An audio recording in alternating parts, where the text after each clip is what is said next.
Maintenant, nous allons intégrer notre projet au format DAE dans OpenSpace 3D. Dans le répertoire OpenSpace 3D et le sous-répertoire OpenSpace 3D, nous allons retrouver les répertoires des différents projets. Et là, nous allons copier-coller le fichier DAE ainsi que son répertoire.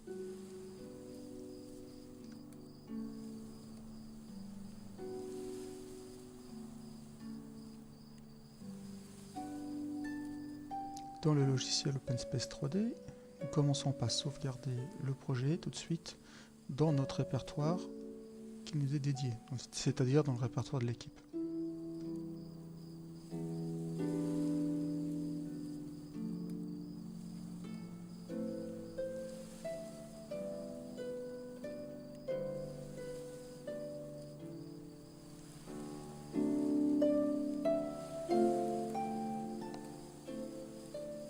Maintenant, nous allons importer notre fichier DAE.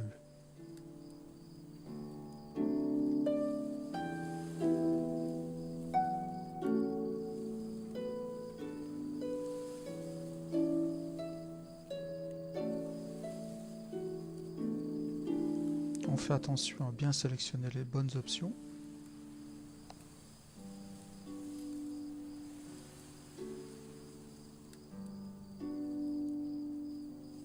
Voilà, notre fichier a été importé et nous retrouvons notre donjon comme nous l'avions dessiné sous SketchUp.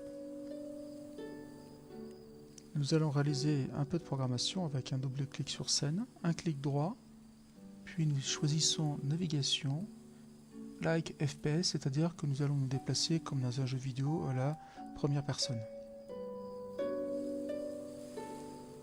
Cliquons sur appli et OK.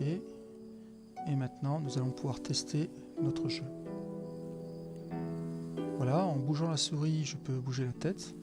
Et en utilisant les touches ZS, QD, je peux me déplacer dans notre donjon. Toutefois, on a un petit bug, vous allez voir, on n'est pas du tout arrêté par les murs. Donc là, je peux traverser les murs. J'appuie sur la touche échappe du clavier, puis j'arrête la simulation.